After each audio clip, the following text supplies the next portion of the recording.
1426년 2월 임기 8년차에 접어든 임금 세종이 강원도로 사냥을 떠났습니다. 취미 삼아 떠난 사냥이 아니라 1년에 2번 종친들과 문무 백관 그리고 군사들이 함께 나서는 공식적인 행사였습니다. 왕비도 함께 하려 했지만 임신 9개월이었던 소헌왕후는 궁에 남아있어야 했죠. 사냥 4일째. 한양에서 충격적인 비보가 날아듭니다. 도성에 큰 불이 났다는 소식. 궁을 비운 임금을 대신해 화재 진압을 지휘한 왕비가 급히 보낸 전갈이었습니다. 화마에 초토화된 한양. 인명피해는 남자 9명, 여자 24명. 실종자와 완전히 잿더미가 된 사람은 집계조차 하지 못했습니다. 게다가 남아있던 불씨가 되살아나면서 관청과 민가 200호를 더 태우고 나서야 불길은 잡혔습니다. 사냥을 중단하고 급히 달려온 세종이 마주한 것은 6분의 1이 불타버린 한양의 처참한 모습. 1426년 한양 대화재. 이 잿더미 속에서 탄생한 것이 바로 조선 최초의 소방대 멸화군입니다.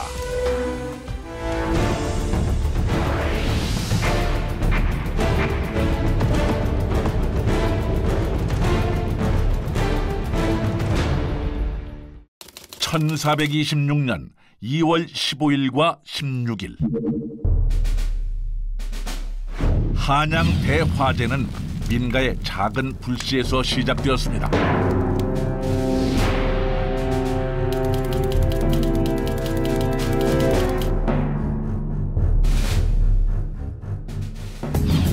그런데 이날의 화재는 어쩌면 예견된 일이었는지도 모릅니다. 당시 가옥은 불에 타기 쉬운 나무와 짚으로 되어 있는 데다 아궁이나 화로에 땔감을 떼었기 때문에 항상 화재 위험에 노출돼 있었습니다. 그리고 한양의 엄청난 인구 밀도도 한몫했습니다. 당시 사대문 안에 주택이 16,000호, 인구는 10만이 넘었습니다. 집과 건물이 빽빽하게 들어차 지붕길이 맞닿아 있을 정도였으니 한 번 불이 났다 하면 대형 화재로 번지는 건 당연한 결과였죠. 한편 한양에 도착한 세종은 곧바로 사고 수습과 함께 방화책을 세웁니다.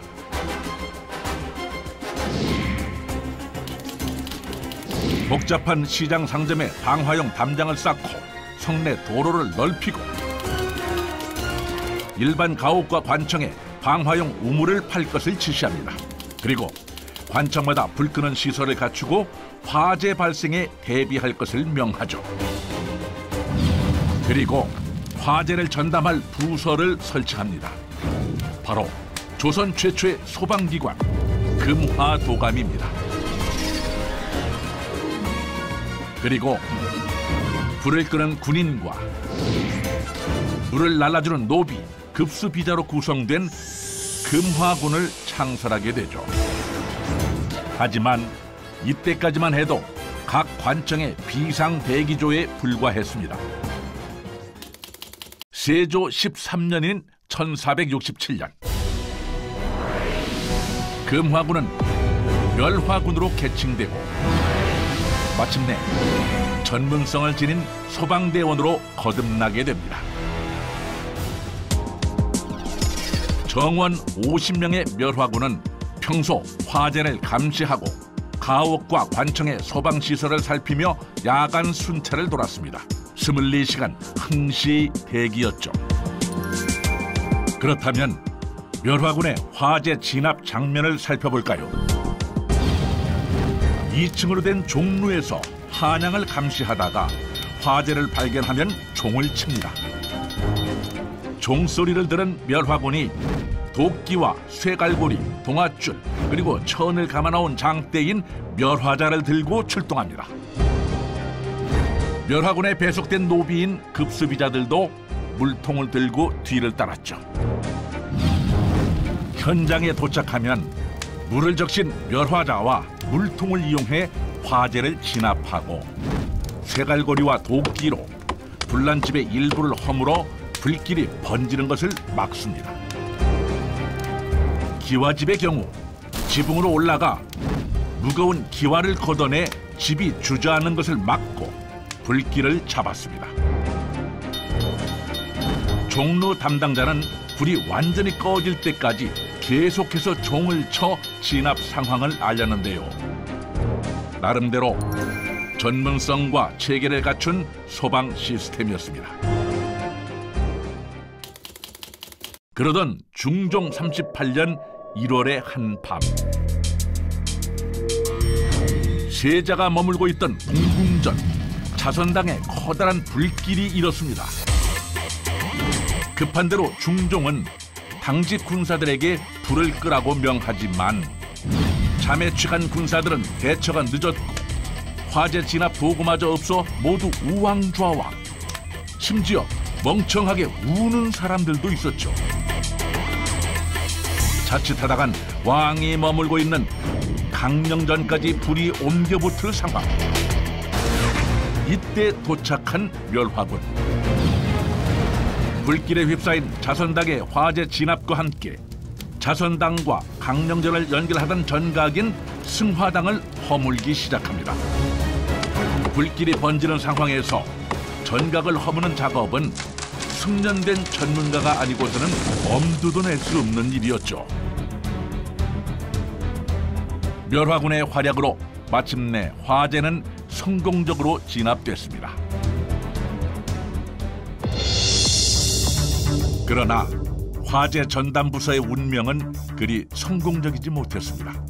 몇 차례 소속과 명칭이 바뀌고 축소와 폐지를 거듭하다가 사라지고 말았죠. 하지만 이후 다양한 소방 장비들이 개발되고 근대식 소방 장비가 들어오면서 지금에 이르게 됩니다. 지금도 경복궁 근정전 계단 옆에는 드무라고 불리는 커다란 쇠항아리가 있습니다. 불마귀가 물에 비친 자신을 보고 놀라서 도망치게 할 목적으로 만든 것이죠. 광화문 앞 해태상 역시 관악산의 화기를 막아 궁궐을 지키고자 했던 의미인데요. 화재로부터 자유로울 수 없었던 당시의 고민을 단적으로 보여준다 할 수 있습니다. 화마.